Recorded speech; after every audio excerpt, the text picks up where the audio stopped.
నమస్తే, welcome to special focus. ఎప్పుడూ లేంది ఈ వేడేంటి, ఎన్నడూ చూడని భగభగలేంటి, వాతావరణంలో ఎందుకీ మార్పు, ఢిల్లీ తల్లడిల్లిపోవటానికి కారణమేంటి, మక్కా ఎందుకు మండుతోంది, భూగోళం అగ్నిగోళమైందా, ముందు ముందు పరిస్థితేంటి? వర్షాకాలం వచ్చేసింది, కానీ ఎండలు మండిపోతున్నాయి. మామూలుగా కాదు, ఓ రేంజ్లో ప్రచండ భానుడు నిప్పులు కురిపిస్తున్నాడు. కొన్ని ప్రాంతాల్లో 45 నుంచి 50 డిగ్రీల ఉష్ణోగ్రత నమోదవుతోంది. ఎండలకు తట్టుకోలేక జనం పిట్టల్లా రాలిపోతున్నారు. ఢిల్లీలో 24 గంటల్లో 50 మందికి పైగా చనిపోయారు. అసలు వానాకాలంలో ఎండలేంటి, విచిత్ర వాతావరణానికి కారణాలేంటి? ఎప్పుడూ లేనిది ఈ వేడేంటి, ఎన్నడూ చూడని భగభగలేంటి, వాతావరణంలో ఎందుకీ మార్పు, ఢిల్లీ తల్లడిల్లిపోవడానికి కారణమేంటి, మక్కా ఎందుకు మండిపోతుంది, భూగోళం అగ్నిగోళమైందా, ముందు ముందు పరిస్థితేంటి? ఎండాకాలంలో వానలు కుమ్మేశాయి, చలికాలంలో ఎండలు దంచి కొడుతున్నాయి, వర్షాలు ముంచెత్తాయి. ఇప్పుడు వానాకాలంలో మాడు పగిలే ఎండలు మంటెక్కిస్తున్నాయి. ఎందుకీ విచిత్ర పరిస్థితి? కాలం కాని కాలంలో సూర్యుడు మండిపోతున్నాడు. Heat waves భయపెడుతున్నాయి. నైరుతి రుతుపవనాలు చురుగ్గా కదులుతున్నా భరించలేని ఉక్కపోత ఉక్కిరి బిక్కిరి చేస్తోంది. కొన్ని ప్రాంతాల్లో ఏసీలు వేసినా ఎండను తట్టుకోలేని పరిస్థితి ఉంది. పగలు మాడు పగలే ఎండలు కలవర పెడుతున్నాయి. ఇంకొన్ని చోట్ల వర్షాలు కురుస్తున్నాయి. ఆ తర్వాత మళ్లీ మామూలుగానే సన్ స్ట్రోక్ తడాకా చూపుతోంది. దేశ రాజధాని ఢిల్లీ తల్లడిల్లుతోంది. భగభగమండే ఎండలకు మలమల మాడిపోతోంది. Heat waves భయపెడుతున్నాయి. ఎండకు పిట్టల్లా రాలిపోతున్నారు జనం. ఒకే రోజులో 50 మందికి పైగా ప్రాణాలొదిలారు. ఎన్నడూ చూడని ఎండలు నిలువునా దహించేస్తున్నాయి. ఉష్ణోగ్రతలు రికార్డు స్థాయిలో నమోదవుతున్నాయి. చాలా ప్రాంతాల్లో ఉష్ణోగ్రతలు 50 డిగ్రీల దాకా నమోదవుతున్నాయి. ఈ స్థాయి ఉష్ణోగ్రతలు ఎండాకాలంలోనే అరుదుగా రికార్డవుతుంటాయి. మే నెలలో 50 డిగ్రీలకు టెంపరేచర్స్ చేరిన సందర్భాలు ఉన్నాయి. అది 3-4 రోజులు మాత్రమే ఈ పరిస్థితి ఉండేది. మామూలుగా 40 డిగ్రీలు దాటితేనే తట్టుకోవడం కష్టం. ఫ్యాన్లు, కూలర్లు, ఏసీలు 24 గంటలు రన్ కావాల్సిందే. కానీ ఇప్పుడు వానాకాలం ప్రారంభంలో అంతకు మించి ఉష్ణోగ్రతలు నమోదయ్యాయి. ఢిల్లీలోని కొన్ని ప్రాంతాల్లో 50 డిగ్రీల ఉష్ణోగ్రత అని వింటేనే అమ్మో అనిపిస్తోంది. అక్కడ ఉండేవారి పరిస్థితి ఎలా ఉందో ఊహించడమే కష్టం. దేశంలో నైరుతి రుతుపవనాలు ప్రవేశించినా వర్షాలు ఇంకా కురవడం లేదు. దక్షిణ భారతంలో భానుడు కాస్త ఉపశమనం కలిగించినప్పటికీ కొన్ని రోజులుగా ఉత్తర భారతాన్ని మాత్రం ఎండలు వణికిస్తున్నాయి. ప్రధానంగా ఢిల్లీ, హర్యానా, రాజస్థాన్ వంటి రాష్ట్రాల్లో హీట్ వేవ్స్ దారుణంగా ఉన్నాయి. ఈ క్రమంలోనే గత 24 గంటల్లోనే ఢిల్లీలో ఏకంగా 50కి పైగా మరణాలు సంభవించాయి. ఢిల్లీలోని 10 జిల్లాల్లో కేవలం 3 జిల్లాల్లో మాత్రమే 40కి పైగా మరణాలు ఉన్నాయి. ఎండ దెబ్బతో ఆసుపత్రిలో చేరేవారి సంఖ్య పెరుగుతుండడం తీవ్ర ఆందోళన కలిగిస్తోంది. గడిచిన 24 గంటల్లో 50కి పైగా మృతదేహాలను పోస్టుమార్టం కోసం ప్రభుత్వాసుపత్రులకు తరలించినట్లు అధికార వర్గాలు తెలిపాయి. ఈ 50 మృతదేహాల్లో 40 మృతదేహాలను డీడీయూ ఆసుపత్రిలోనే చేర్చినట్లుగా తెలుస్తోంది. ఈ మరణాలకు సరైన కారణం పోస్టుమార్టం రిపోర్టు ఆధారంగా తెలుస్తుందని అధికారులు చెబుతున్నా అవి ఎండ వేడిమికే అని ప్రాథమికంగా అనుమానం వ్యక్తం చేస్తున్నారు. ఈ మృతుల సంఖ్య అసాధారణంగా పెరగడం తీవ్ర ఆందోళన కలిగించే అంశమని డాక్టర్లు అంటున్నారు. ఢిల్లీలోని లజ్పత్ నగర్లో 7గురు, నైరుతి ఢిల్లీలో 2 చనిపోయారు. 24 గంటల్లో ఢిల్లీలోని 10 జిల్లాల్లో 50కి పైగా మరణాలు నమోదయ్యాయని అధికార వర్గాలు చెబుతున్నాయి. ఆ మృతదేహాలపై ఎలాంటి గాయాలు లేవని డాక్టర్లు స్పష్టం చేశారు. సగటున 100 మంది వేడి, అలసట, అతిసారంతో బాధపడుతున్నారని చెప్పారు. ఇలాంటి సమస్యలతోనే ఆసుపత్రుల్లో చేరుతున్నారన్నారు. ఢిల్లీలోని డాక్టర్ రామ్ మనోహర్ లోహియా ఆసుపత్రిలో మొత్తం 36 మంది జ్వరంతో బాధపడుతున్నట్లు ఆ ఆసుపత్రి డాక్టర్లు తెలిపారు. ఇదే ఆసుపత్రిలో ఎండ వేడిమికి ఓ పేషెంట్ మృతి చెందాడన్నారు. ఆసుపత్రిలోని హీట్ స్ట్రోక్ యూనిట్లో 6 పేషెంట్లు చేరినట్లు ఆసుపత్రి వర్గాలు తెలిపాయి. ఎండ వేడిమి, వడగాలుల ధాటికి జనం కుప్పకూలుతున్నారు. ఢిల్లీ ఎన్సీఆర్ పరిధిలో గడిచిన 72 గంటల్లో వడదెబ్బతో 15 మంది మృతి చెందారు. వీరిలో ఢిల్లీ ఆర్ఎంఎల్, సఫ్దర్జంగ్, ఎల్ఎన్జేపీ ఆసుపత్రిలో చికిత్స పొందుతూ 5గురు మృత్యువాత పడ్డారు. నోయిడాలో 10 మంది మరణించారు. రామ్ మనోహర్ లోహియా హాస్పిటల్లో 12 మంది వెంటిలేటర్ సపోర్ట్తో చికిత్స పొందుతున్నారు. మరో 36 మంది వడదెబ్బతో చికిత్స పొందుతున్నారు. అమిటి యూనివర్సిటీ గేట్ నంబర్ 5 దగ్గర ఓ మృతదేహాన్ని స్వాధీనం చేసుకున్నట్లు పోలీసులు తెలిపారు. నోయిడా సెక్టార్ 1లో 60 ఏళ్ల వృద్ధుడు చనిపోయి ఉండగా ఆ మృతదేహాన్ని కూడా ఆసుపత్రికి తరలించారు. ఢిల్లీ వాసులు కొన్నేళ్లుగా నరకం చూస్తున్నారు. కాలాలతో సంబంధం లేకుండా ఎండలు, వానలు, చలి రాజధాని వాసుల్ని కంటి మీద కునుకు లేకుండా చేస్తున్నాయి. దీనికి తోడు ఎప్పుడూ ఉండే పొల్యూషన్ ఊపిరి తీసుకొనివ్వడం లేదు. ఢిల్లీలో నివాసం అంటేనే నిలువెల్లా వణుకు పుట్టేలా పరిస్థితులు తయారయ్యాయి. ఇప్పుడు విచిత్ర వాతావరణం కలవరపెడుతోంది. ఠారెత్తిస్తున్న ఎండలకు అసాధారణ ఉష్ణోగ్రతలు నమోదవుతున్నాయి. తీవ్రమైన ఎండ, ఉక్కపోతతో ప్రజలు అల్లాడిపోతున్నారు. ఓవైపు భానుడి ప్రతాపం, మరోవైపు నీటి సంక్షోభం ఢిల్లీ వాసుల్ని పీడిస్తున్నాయి. హీట్ స్ట్రోక్ కేసులో మరణాల రేటు దాదాపు 60 నుంచి 70% ఎక్కువగా ఉందని వైద్యాధికారులు చెప్పారు. బాధితుల్లో చాలా మంది వలస కూలీలే ఉన్నట్టుగా తెలిపారు. అధికంగా 60 ఏళ్లు పైబడిన వారే ఉన్నారని చెప్పారు. హీట్ స్ట్రోక్ పై అవగాహన కల్పించాల్సిన అవసరం ఉందంటున్నారు. ఢిల్లీ వాసులు దాదాపు నెల రోజులుగా తీవ్ర ఎండ, వేడిగాలులతో సతమతమవుతున్నారు. గరిష్ట ఉష్ణోగ్రతలు 45 డిగ్రీలు, కనిష్ట ఉష్ణోగ్రతలు 35 డిగ్రీల మార్కును దాటాయి. హీట్ వేవ్స్ కారణంగా నార్త్ ఇండియా ఉక్కిరిబిక్కిరవుతుంది. వారం రోజులుగా ఢిల్లీ, ఉత్తరప్రదేశ్, హర్యానాతో పాటు పంజాబ్లో వేడిగాలుల తీవ్రత పెరిగింది. ఉత్తరాఖండ్, బీహార్, జార్ఖండ్లోనూ ఎండలు దంచి కొడుతున్నాయి. ఢిల్లీలో సగటున 45 డిగ్రీల ఉష్ణోగ్రతలు నమోదయ్యాయని ఐఎండీ అధికారులు తెలిపారు. మరోవైపు ఉత్తర భారతదేశంలోని చాలా ప్రాంతాల్లో రాబోయే 24 గంటల పాటు వేడిగాలులు కొనసాగే అవకాశముందని, ఆ తర్వాత తగ్గుముఖం పట్టే అవకాశముందని వాతావరణ శాఖ తెలిపింది. పలు రాష్ట్రాల్లో ప్రచండ భానుడు నిప్పులు కురిపిస్తున్నాడు. ఢిల్లీ సహా ఉత్తరప్రదేశ్, హర్యానా, పంజాబ్, ఉత్తరాఖండ్, జమ్మూ కాశ్మీర్, జార్ఖండ్, బీహార్ రాష్ట్రాల్లో వాతావరణం నిప్పు కుంపటిలా మారింది. 45 నుంచి 50 డిగ్రీల మధ్య గరిష్ట ఉష్ణోగ్రతలు నమోదవుతుండగా వేడిగాలులకు జనం తల్లడిల్లిపోతున్నారు. పలు రాష్ట్రాల్లో రోజుకు 10ల సంఖ్యలో ప్రాణాలు పోతున్నాయి. దీంతో ఆయా రాష్ట్రాలకు ఐఎండీ ఇప్పటికే రెడ్ అలర్ట్ ప్రకటించింది. కొన్ని దశాబ్దాలుగా ఎన్నడూ లేని వింత పరిస్థితులు, విభిన్నమైన ప్రకృతి వైపరీత్యాలు తలెత్తుతున్నాయి. ఉదయం 6-7 గంటల నుంచే ఢిల్లీలో ఎండ తీవ్రత కనిపిస్తోంది. ఇళ్ల నుంచి బయటికి రావడానికి జంకుతున్నారు. ఇలాంటి ఎండలు ఎప్పుడూ చూడలేదని స్థానికులు చెబుతున్నారు. ఢిల్లీలో వడదెబ్బ బాధితులు ఆసుపత్రులకు క్యూ కడుతున్నాయి. వందల సంఖ్యలో చికిత్స కోసం వస్తున్నారు. హీట్ స్ట్రోక్ తో బాధపడుతున్న పేషెంట్లను సీరియస్నెస్ ని బట్టి చేర్చుకోవాలని కేంద్రం ఆసుపత్రులకు సూచించింది. బాధితుల ట్రీట్మెంట్ కు ప్రాధాన్యత ఇవ్వాలని కేంద్ర ఆరోగ్య మంత్రి జేపీ నడ్డా ఆదేశించారు. ప్రభుత్వాసుపత్రుల్లో ప్రత్యేక హీట్ వేవ్ యూనిట్లను ప్రారంభించాలని సూచించారు. ఢిల్లీ ఆరోగ్య మంత్రి సౌరభ్ భరద్వాజ్ కూడా ఢిల్లీలోని ప్రధాన ఆసుపత్రుల నిర్వాహకులతో అత్యవసర సమావేశం నిర్వహించారు. సన్ స్ట్రోక్ బాధితుల కోసం బెడ్లను పెంచాలని ఆదేశించారు. హై టెంపరేచర్స్ కు ఫ్యాన్లు, కూలర్లు, ఏసీలు వేసినా తట్టుకోలేని పరిస్థితులు ఉన్నాయి. కొన్ని వారాలుగా కొనసాగుతున్న హీట్ వేవ్స్ తో కరెంటు వినియోగం ఒక్కసారిగా పెరిగిపోయింది. ఢిల్లీలో గరిష్ట విద్యుత్ డిమాండ్ బుధవారం 8,656 మెగావాట్ల ఆల్ టైమ్ హైకి చేరింది. మంగళవారం గరిష్ట విద్యుత్ డిమాండ్ 8,647 మెగావాట్లుగా నమోదయ్యింది.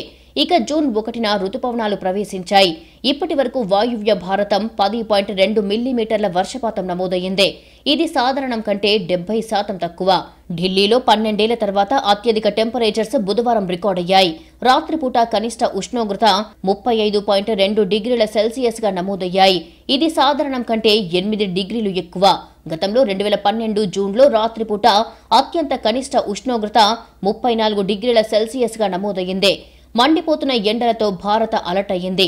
మధ్యాహ్నం 12 నుంచి 3 గంటల మధ్య ఎండలో బయటికి వెళ్లకుండా ఉండాలని సూచించింది. తగినంత నీరు తాగాలని, శ్రమతో కూడిన పనులకు దూరంగా ఉండాలని కోరింది. ద్రవ పదార్థాలని ఎక్కువగా తీసుకోవాలని, అధిక ప్రోటీన్ కలిగిన ఆహారానికి దూరంగా ఉండాలని సూచించింది. మరోవైపు ఢిల్లీలో నీటి సంక్షోభం కొనసాగుతూనే ఉంది. అనేక ప్రాంతాల్లో నీటి కొరతతో తీవ్ర ఇబ్బందులు పడుతున్నారు. మండు టెండల్లో దాహం తీర్చుకునేందుకు నీరు దొరక్క జనజీవనం అస్తవ్యస్తమవుతోంది. ప్రజలకు మంచినీటిని అందించడానికి ప్రభుత్వాలు అనేక ప్రయత్నాలు చేస్తూనే ఉన్నాయి. అవి సత్ఫలితాలను ఇవ్వడం లేదు. పైప్ లైన్ల నుంచి నీరు రాకపోవడంతో ట్యాంకర్ల ద్వారా నీటిని సరఫరా చేస్తున్నారు. ఇక ఢిల్లీ నీటి సంక్షోభంపై ఆప్, బీజేపీ మధ్య వాటర్ వార్ నడుస్తోంది. అధికార ప్రతిపక్ష నేతల పరస్పర ఆరోపణలతో సెగలు రేగుతున్నాయి. ఢిల్లీలో నీటి కొరతకు హర్యానా ప్రభుత్వమే కారణమని ఆరోపించారు ఢిల్లీ మంత్రి అతీషి. 2 రోజుల్లో సమస్య పరిష్కారం కాకుంటే ఢిల్లీ ప్రజల కోసం ఆమరణ నిరాహార దీక్ష చేస్తారని హెచ్చరించారు మంత్రి అతీషి. అయితే నీటి సంక్షోభానికి ఆప్ సర్కార్ విధానాలే కారణమని కౌంటర్ ఇచ్చారు ఢిల్లీ బీజేపీ చీఫ్ విజేంద్ర సహదేవ్. 24 గంటల్లో తాగునీటి సమస్య లేకుండా చేస్తామని జలమండలి అధికారులు హామీ ఇచ్చినట్లు బీజేపీ నేతలు చెబుతున్నారు. ఢిల్లీలోనే కాదు, ప్రపంచంలో పలు దేశాలు విపత్కర పరిస్థితుల్ని ఎదుర్కొంటున్నాయి. సౌదీ అరేబియాలో ఎండలతో మృత్యు ఘోష వినిపిస్తోంది. 50 డిగ్రీల ఎండకు 500 మందికి పైగా హజ్ యాత్రికులు బలయ్యారు. ఇందులో పలువురు భారతీయులు కూడా ఉన్నారు. గతంలో ఎన్నడూ లేనంతగా రికార్డు స్థాయి టెంపరేచర్స్ ఎందుకు నమోదవుతున్నాయి? సౌదీలో హజ్ యాత్ర ముగింపు దశకు చేరుకుంది. ఈ సమయంలో మక్కాలో ఉష్ణోగ్రత 50 డిగ్రీల సెల్సియస్కు చేరింది. తీవ్రమైన ఎండలు హజ్ యాత్రికుల్లో దడ పుట్టిస్తున్నాయి. భరించలేని ఉక్కపోత ఊపిరాడనివ్వకుండా చేస్తోంది. మక్కాలో 50 డిగ్రీలకు పైగా టెంపరేచర్స్తో తట్టుకోలేక హజ్ యాత్రికులు వందల సంఖ్యలో ప్రాణాలు వదిలారు. ఈసారి దాదాపు 550 మంది యాత్రికులు మరణించారని అధికారిక వర్గాలు తెలిపాయి. మృతుల్లో అనేక దేశాలకు చెందినవారు కూడా ఉన్నారు. ఈజిప్టుకి చెందిన వారే 300కు పైగా ఉన్నట్లుగా అంచనా.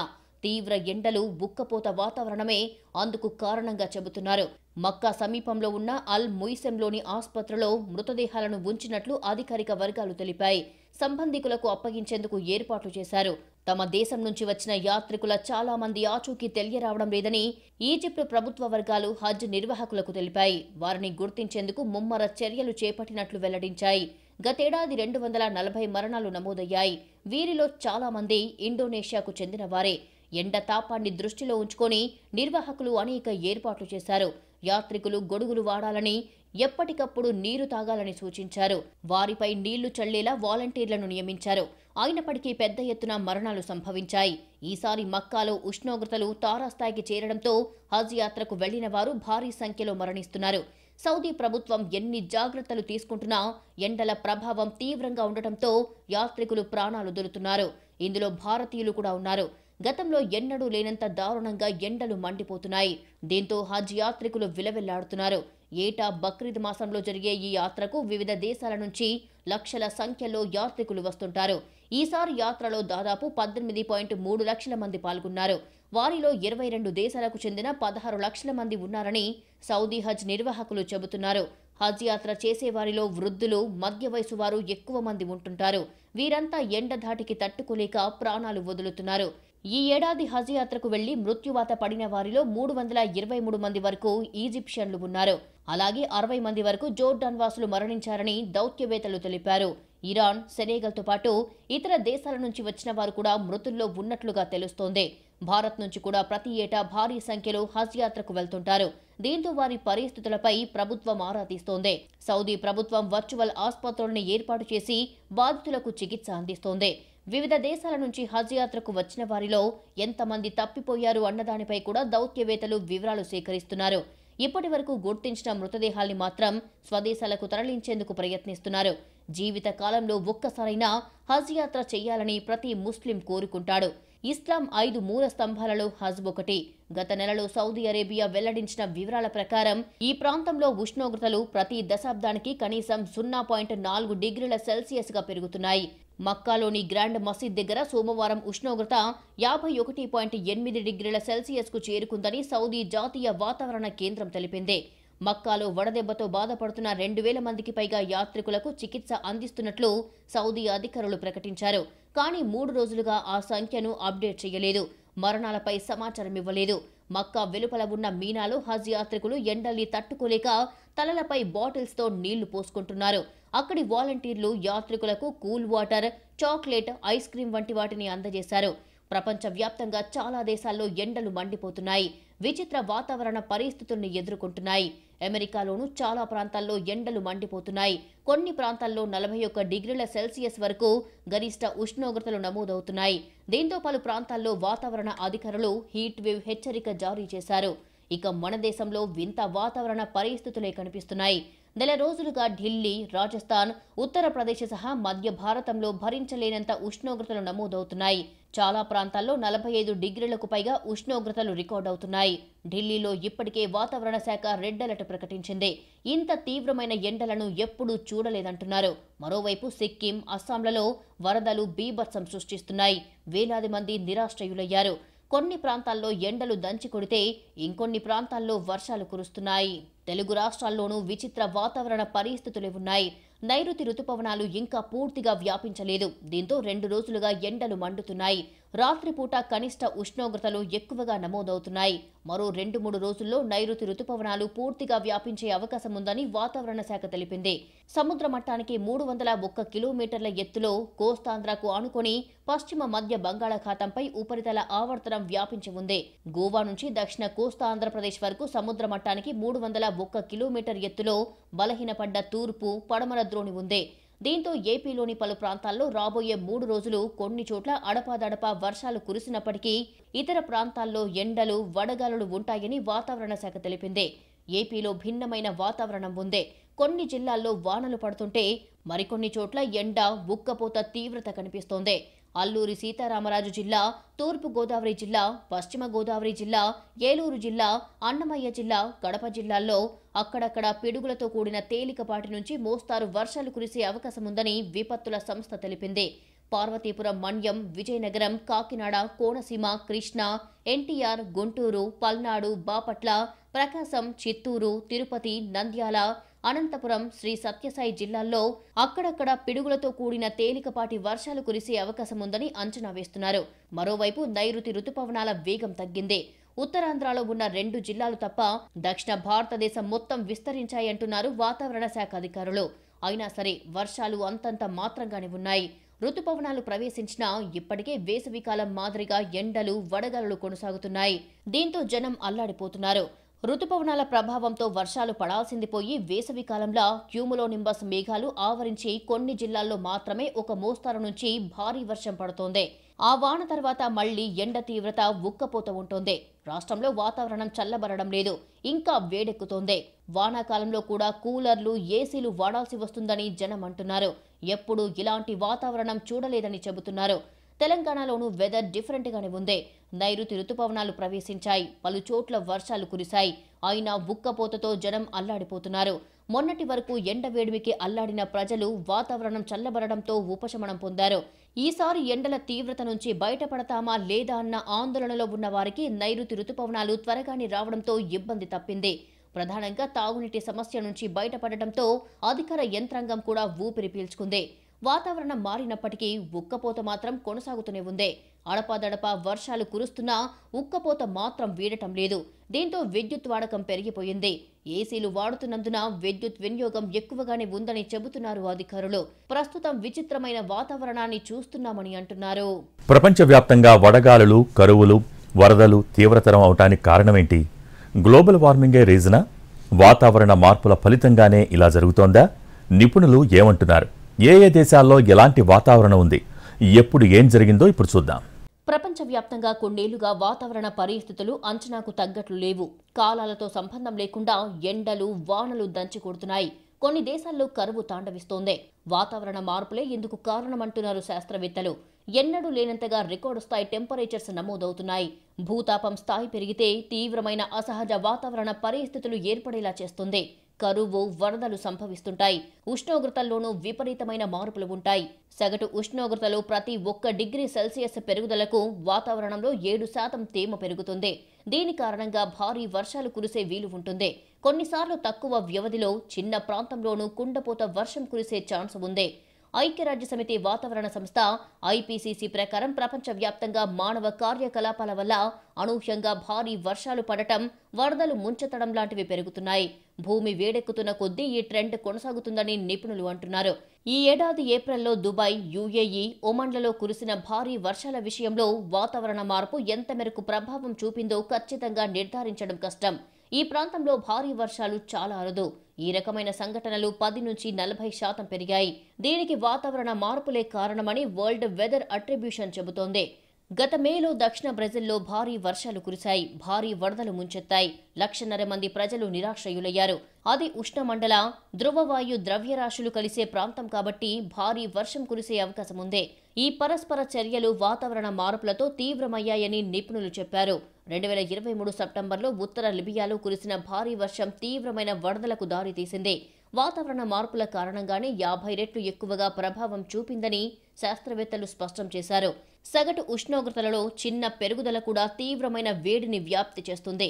ఈ ఏడాది ఏప్రిల్లో ఆఫ్రికాలో సహెల్ ప్రాంతంలోని మాలీలో ఉష్ణోగ్రతలు 48.5 డిగ్రీల సెల్సియస్కు చేరుకున్నాయి. విపరీతమైన వడగాలులు వీచాయి. వడదెబ్బతో అనేక మంది ఆసుపత్రిలో చేరారు. పలువురు ప్రాణాలు కోల్పోయారు. WWA ప్రకారం ఈ విపత్కర వాతావరణ మార్పుల వెనుక మానవ ప్రమేయం ఉంది. అందుకే వేడి ఇంతగా పెరిగిపోతోంది. ప్రపంచం వేడెక్కే కొద్దీ ఇలాంటి విపత్కర పరిస్థితులు కొనసాగుతాయి. యూకేలో ఉష్ణోగ్రతలు మొదటిసారిగా 2022 జులైలో 40 డిగ్రీల సెల్సియస్కు మించిపోయాయి. వాతావరణ మార్పు లేకుండా ఇది అసంభవమని WWA అంటోంది. యూకే సహా చాలా చోట్ల వడగాలులు ఎక్కువయ్యాయి. అధిక పీడనం ఉన్న హీట్ డోమ్ల కారణంగా ఇది జరుగుతుంది. ఇవి వేడి గాలిని కిందికి నెట్టేసి దాన్ని ట్రాప్ చేస్తాయి. దీనివల్ల ఆయా ప్రాంతాల్లో ఉష్ణోగ్రతలు పెరుగుతాయి. ఆర్కిటిక్లో అధిక ఉష్ణోగ్రతలు ప్రపంచ సగటు కంటే దాదాపు 4 రెట్లు వేగంగా వేడెక్కడం వల్ల జెట్ స్ట్రీమ్ అని పిలిచే బలమైన గాలులు నెమ్మదిస్తున్నాయి. ఇది హీట్ డోమ్స్ ఎక్కువవ్వడానికి దారితీస్తుందని నిపుణులు చెబుతున్నారు. మరోవైపు వాతావరణ మార్పులతో కొన్ని ప్రాంతాల్లో వర్షాలు సరిగ్గా కురవడం లేదు. ఫలితంగా కరువు ఛాయలు అలుముకుంటున్నాయి. నీటి లభ్యతలో కేవలం ఉష్ణోగ్రత, వర్షపాతమే కాదు, సహజ వాతావరణ వ్యవస్థలు కూడా కీలక పాత్ర పోషిస్తాయి. ఈ ఏడాది ప్రారంభంలో దక్షిణాఫ్రికాలో కరువు సంభవించినప్పుడు ఇలాంటి పరిస్థితే తలెత్తింది. వాతావరణ మార్పు నేల ఎండిపోయేలా వేడి గాలుల్ని సృష్టించడం ద్వారా కరువును మరింత తీవ్రతరం చేస్తుంది. అంతేకాదు, పైన ఉన్న గాలిని వేగంగా వేడెక్కేలా చేస్తుంది. తూర్పు ఆఫ్రికాలోని కొన్ని ప్రాంతాలలో 2020-2022ల మధ్య వరుసగా 5 వర్షాకాలాల్లో వర్షపాతం భారీగా తగ్గింది. ఇది గత 40 ఏళ్లలో ఎన్నడూ చూడనంత తీవ్రమైన కరువు ఏర్పడేలా చేసింది.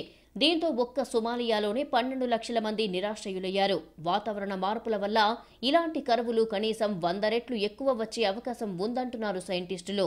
2023లో అమెజాన్ వర్షారణ్యాలలో 50 ఏళ్లలో ఎన్నడూ లేనంతగా కరువు ఏర్పడడానికి మానవ ప్రమేయంతో భూమి వేడెక్కడం కూడా ప్రధాన కారణమంటున్నారు. ఇప్పుడు చాలా దేశాల్లో విచిత్ర వాతావరణం కనిపిస్తోంది. మన దేశంలో 50 ఏళ్లలో 1 డిగ్రీ ఉష్ణోగ్రత పెరిగింది. దీంతో వేసవిలో తీవ్ర స్థాయిలో ఎండలు మండిపోతున్నాయి. చలికాలంలో అతి శీతల గాలులు వీస్తున్నాయి. వర్షాకాలంలోనూ ఎండలు తీవ్రంగా ఉంటున్నాయి. అడవుల విస్తీర్ణం తగ్గడం, భూతాపం, కాలుష్యం పెరగడం వల్ల ఉష్ణోగ్రతల్లో మార్పులు వస్తున్నట్లు శాస్త్రవేత్తలు చెబుతున్నారు. మొత్తానికి దేశంలో విచిత్ర వాతావరణ పరిస్థితులు ఆందోళన కలిగిస్తున్నాయి. వానాకాలం మొదలైనా విపరీతంగా ఎండలు కొడుతుండటం కలవరపెడుతోంది. పగటి ఉష్ణోగ్రతలే కాదు, రాత్రివేళ గరిష్టంగా నమోదవుతుండడం టెన్షన్ పెడుతోంది.